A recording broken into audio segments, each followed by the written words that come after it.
ఇది కేవలం ఓ పెంపుడు జంతువు కాదు, ఇదో ఫ్యాషన్ స్టార్. పూర్తి వివరాలకు చదవండి రేపటి సాక్షి దినపత్రిక. ఏంటి అరికపుడి గాంధీ మీ నివాసానికి వస్తున్నారు, సో లోపలికి పోలీసులు అనుమతించకుంటే మీరు వెళ్ళి ఆహ్వానిస్తారా? నేను నీకు ఏం చెప్తున్నా, బాజాబ్తు పోలీసు వాళ్ళకి చెప్తా, దయచేసి గాంధీ గారు ఒక్కరిని మా ఇంటికి అనుమతించండి. ఇగోండి 12 o'clock అవుతుంది, ఇగోడి సాక్షి టీవీ సమక్షంలో చూపిస్తున్నా, కండువా పట్టుకొని రెడీగా ఉన్న స్వాగతం పలకడానికి. ఆయన వస్తే ఆయనకు స్వాగతం పలుకుతా, ఇంటికి తీసుకెళ్తా, లోపలికి భోజనం పెడతా. భోజనం పెట్టిన తర్వాత ఇద్దరం కలిసి తెలంగాణ భవన్కి పోతాం.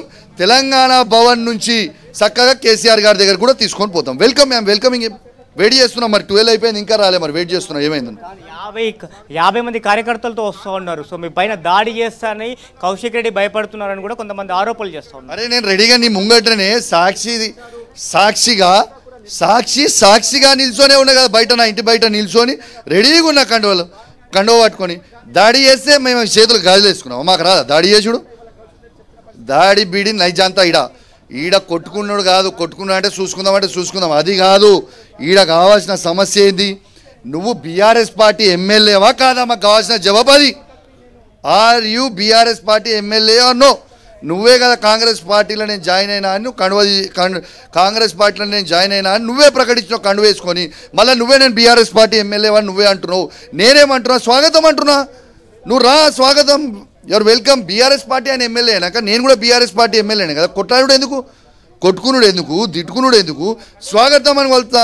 నిన్న నేనేమన్నా ఆయన టీఆర్ఎస్ పార్టీ కండువ కప్పుకుంటా, ఆయన తర్వాత ఏమన్నా ఆయన తీసుకొని పోతేనే నేను కేసీఆర్ గారి దగ్గరికి ఆయనకి ఇంచు ఇబ్బంది కాకుండా తీసుకొని పోతా.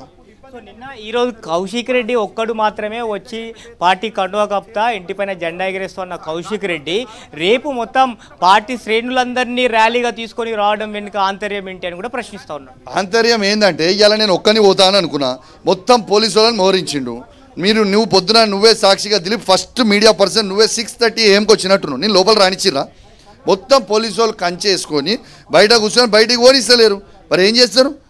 ఇక నా రూట్ నేను చేయాలి కదా రేపు. నువ్వు ఏ పార్టీ అనేది యావత్ తెలంగాణ ప్రజలకి తెలవాలి, అంతే. ఇప్పుడు ఇవాళ తెలంగాణ ప్రజలకు తెలవాలి, షేర్లింగం ప్రజలకు తెలవాలి.